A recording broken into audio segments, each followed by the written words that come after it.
Good morning guys है तपाईँहरूलाई यहाँ सब्जीवाला भाइ आएको छ। अब हामी सब्जी किन्नुपर्छ।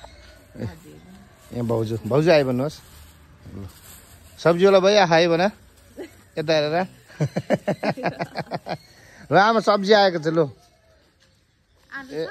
आलु छैन ल। आज बिहान बिहानै घरमा यसरी सब्जीवाला आएको छ। त्यही त भनेको त।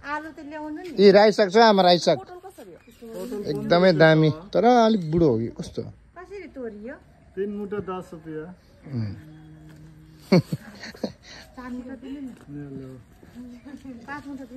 अनलाइन गर्दा हुन्छ? अनलाइन पेमेन्ट गर्दा क्यास चाहिन्छ नि? ए त्यो ल्याउनुपर्छ।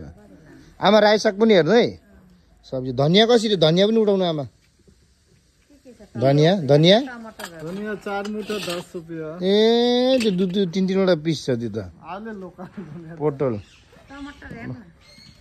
लो किन्नु आमा सब्जी। आमाले हेरिहाल्छ नि। ए साग त लोकल हो सब तर यस्तो बुढो चाहिँ किन?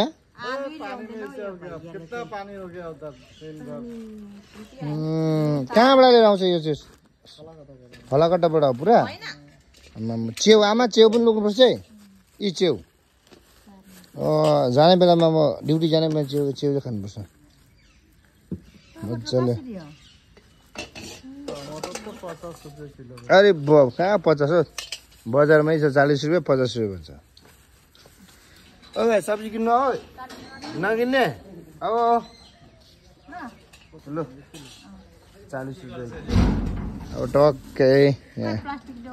दादा गुड मर्निङ ल है भ्लगमा आयो तपाईँहरू त।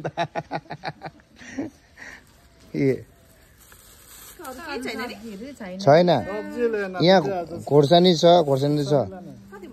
च्याउ छ राई साग छ हो। अनि गाइस यहाँ छ तपाईँ तोरीको साग छ पोटल छ यहाँमा यो छ बुढो भएको यो नि यो छ। धनियाँ पनि किन्नु है ल। भाउजूको सौदा भयो भाउजू नि? ओके ल।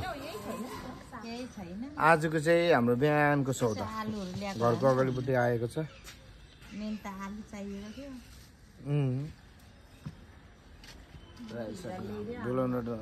यो डुलाउँदा सबै सक्छ? डुलाउँदा यो डाङडुङ डोराउँदा सक्छ नि? हेर्नु त साग। ए वेट गर्ने पनि त्यस्तो रहेछ उसको त।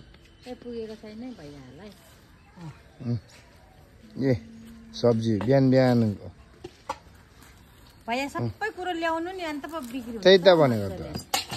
अब भैयाले आस्ते आस्ते ल्याउनु होला ठुलो गाडीमा। त्यही त भनेको बुढो छ भनेको खोइ हेर्दै यस्तो छ। साग दिएर खानु मन 10 रुपियाँ अरे। नत्र नउठाउने। आमाले चाहिँ साग किन्दैछ भाउजूको भइसक्यो। ल गाइस तपाईँलाई ब्लग कस्तो लाग्यो? अब पैसा लिएर आउनुपर्छ। पैसा लिएर आएको छ नि आमा? ल पैसा अनलाइन हुँदैन नि? ल हुँदैन अरे अनलाइन। पैसा लिएर क्यास लिएर दिनु पऱ्यो भैयालाई। Okay by. आजको हाम्रो सब्जी चाहिँ यति हो। Morning by guys thank you.